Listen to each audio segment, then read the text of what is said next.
নিজের বংশ, নিজের ইজ্জত। তোমাদের অগণিত ছেলে যাদের মাথায় মুশরিকের চুল, বেঈমানের চুল, তোমাদের একজনেরও তোমাদের বাবার কথা মনে নাই। তোমার বাবা এমন ছিল না, তোমার বংশ এমন কারো চুল নাই।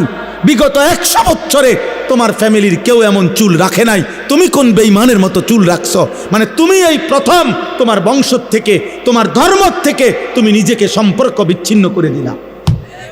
এর পরের জেনারেশন যদি তোমার হাতে তৈরি হয়, তোমার আমার সন্তান, আমি আমার বাবার সন্তান, আমার বাবা টুপি মাথায় দিছেন, আমিও আজও টুপি মাথায় দেই। আমার বাবা দাড়ি রাখছেন, আমি আজও দাড়ি রাখি।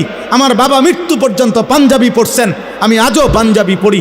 আমার বাবা মৃত্যু পর্যন্ত লুঙ্গি পরছেন, আমি আজও লুঙ্গি পরি। তাহলে আমি আমার বাবার অনুসরণ, আমি আমার রাসূলুল্লাহ সাল্লাল্লাহু আলাইহি সাল্লাম, আমার রাসূলের সাহাবাদের অনুসরণের উপরে চলার চেষ্টা করছি।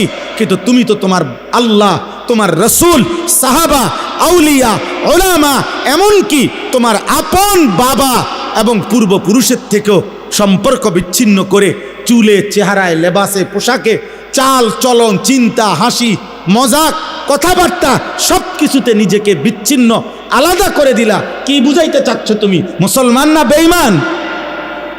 কি বুঝাইতে চাও? কি বলতে চাচ্ছ তুমি? তোমার মতো বেডই না হইলে ইসলাম টিকবে না, না? কি মনে করছো আব্বা? তোমাদের মতো বেনামাজি ছাড়া ইসলাম টিকবে না?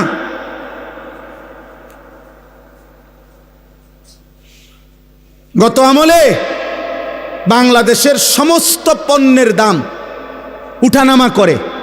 একটা পণ্যের দাম কমে আবার বাড়ে। আচ্ছা, এটা সবসময় একটা চলমান ধারা। কিন্তু যেই চামড়া বিক্রি করত স্বাভাবিকভাবে 2000-2200 টাকা, 2500 টাকা, কমসে কম 3000 টাকা, এইটারে সূক্ষ্মভাবে সিন্ডিকেট করে, কৌশল করে এই ফ্যাসিস্টের দোসররা গত আমলে কৌশল করে, পরিকল্পনা করে বলছে যে কওমি মাদ্রাসার হুজুরদের বছরে একটা বড় আয়ের উৎস চামড়ার টাকা। ওরা চামড়ার টাকা দিয়া তাদের বোর্ডিং চালায়, তাদের একটা বড় আয়ের উৎস। এই জন্য ঠান্ডা মাথায় কৌশল করে চামড়ার মূল্যটাকে এমনভাবে নামায় লাইছে, এটার দাম হয়ে গেছে 100 টাকা, 200 টাকা। হাজার হাজার চামড়া কোরবানির, শত শত চামড়া ফেলে দিছে, মাটিতে গাইরে লাইছে।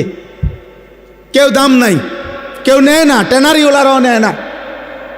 কত কওমি মাদ্রাসা ঢাকাতে, শহরে, বন্দরে চামড়া নিয়ে অসহায়ের মতো পড়েছিল। দুশ্মন